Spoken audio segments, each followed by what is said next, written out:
I am gaming. I am gaming. I am gaming podcast. Hello everybody, my name is Ivica. Thank you so much for being on the latest episode of I Am Gaming Podcast, a podcast about the video game industry, entrepreneurship, gaming nostalgia, ventures, and many other things I find to be in the same realm of business and creative endeavors. As always, a huge thanks first of all to my Patreon supporters. You make this podcast possible. Check out all of their cool ventures, YouTube channels, video games, and so many more amazing things in the description below. I'm grateful for each and every one of you. If you too, dear listener, want to help me out while I make these podcast episodes, check out my Patreon page also on the link in the description below. This episode, as you can see, is going to be all about business, ventures, and any project you might engage in that you're not sure about, that you're considering, that you still have only in your mind. So I was inspired to make this episode after I read a pretty cool, although somewhat bland article on entrepreneur.com, which reads 3 best businesses you can start with little or no money. The article in itself is okay-ish. It goes through your typical things. I'm going to spoil it for you, and the businesses you should start are tax, accounting, and bookkeeping, web design, graphic design or search engine optimization, or social media management and growth services. Those are the 3 fields, which isn't a bad advice. It's actually pretty good, and it's based on actual movements at the market of labor and ventures, small ventures that you can keep up with little or, as the article says, no money.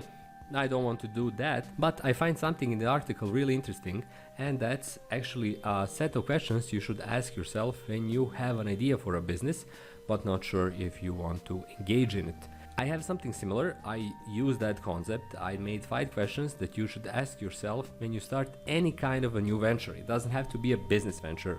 It can be anything from a YouTube channel, a new video game, a social media account, a Discord server, a community, or anything else that you might want to engage in. Turn it into a project of yours that can become something you do regularly, but you're not sure if it can work. That's something we come across regularly, and all of the time we have a bunch of ideas but not sure which of those should we pursue. To ease that process, I created a list of questions that you should ask yourself, and from these you should then distill or crystallize the answer whether or not you should start the venture you're thinking about. First question you should ask yourself is this something that people are interested in? Is this something that someone is interested in? So whatever your venture project idea might be, are there people who are interested in it? I'm not talking about your individual artistic expressions. These can be things that have zero interest from anyone else, and they maybe find their audience or don't.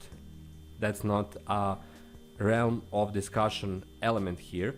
Instead, we're talking about ventures that you want to actually share with other people for sake of your promotion, for direct monetary gain, or anything else, but you want to engage with other individuals. So first of all, that's the question. Is this something that someone is interested in? Most likely the answer to everything that you come across is yes. But then we come to the second question. How can I reach the people who are interested? This is a much more important question than the first one, because this is actually the moment where your venture, when your new project comes across the question of the audience. Who is the audience? Who is the market? Who are the consumers? So again, if you have a purely artistic venture, you don't ask yourself this. You just paint your pictures of people wearing umbrellas or carrying umbrellas, and that's it. You don't care if anyone likes it, anyone sees it. You do it for yourself. This is not that kind of a process. You want to reach somebody, and with the second question you ask yourself, how do I reach those people? So a good example for this would be a YouTube channel about gaming. Is gaming something that people are interested in? Yes. How can I reach the people who are interested in? While you make a YouTube channel, but will they watch my videos? Will they check out my channel? There are so many other channels that do gaming videos, and what is my element here that sets me out from others? That's a big problem for our other plans, because that is the step 2 where they actually break. I'm going to make videos and they're going to be really cool and everyone is going to watch them. Well, they won't, because you need to have something that will set you apart from everyone else. That means maybe creating a smaller niche. It's not about gaming per se in all facets of gaming. It's just about a single game or a single genre or some different element that will actually help you reach people who are interested in that particular thing. If it's gaming all around, you have a huge competition, and if you have zero advantages, zero edges, you will get zero results. But we'll come to that later on. Third question is, how much time will this venture demand? So you want to make gaming videos, cool. Does that demand you sit down in front of your console or PC, press record? 2 hours later you have your gaming video? Yeah, you have a gaming video, but is that the thing that is acceptable to the first and second question? Is that the video that will help you reach those people who are interested in your topic of interest? We can say for sure, but we can tell how much time it will demand. Is it 1 hour per day? Is it 1 hour per week? Is it 2 hours per month? Whatever the number is, you need to be aware of it. And with it, you need to move to question 4.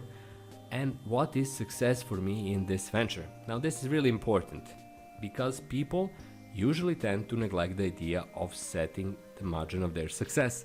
This means having the ability to recognize the moment when you reach some level of success, or say to yourself, I'm still not there.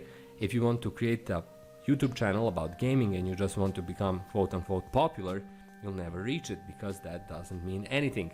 Instead, you set up a goal. I want to have 500 subscribers in 1 year. I want to have 5 million subscribers in 1 month.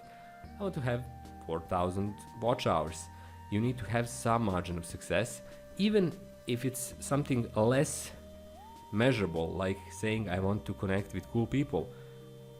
Sure, then everything else doesn't matter. You just want to see after some period of time, like a month, 2, 3, 4, 5, doesn't matter, if you actually created some meaningful connections. If not, the success is not there. And lastly, and this is a crucial element of all 5 questions, what long-term skill will I develop in this venture? Because ventures come and go. They can stay, they can keep up with the program, whatever that program might be, or they can die out. They can be sold, they can spectacularly disappear, or quietly rust away. In any case, the important thing you come out with from any venture is developing skills, seeking out and reaching knowledge.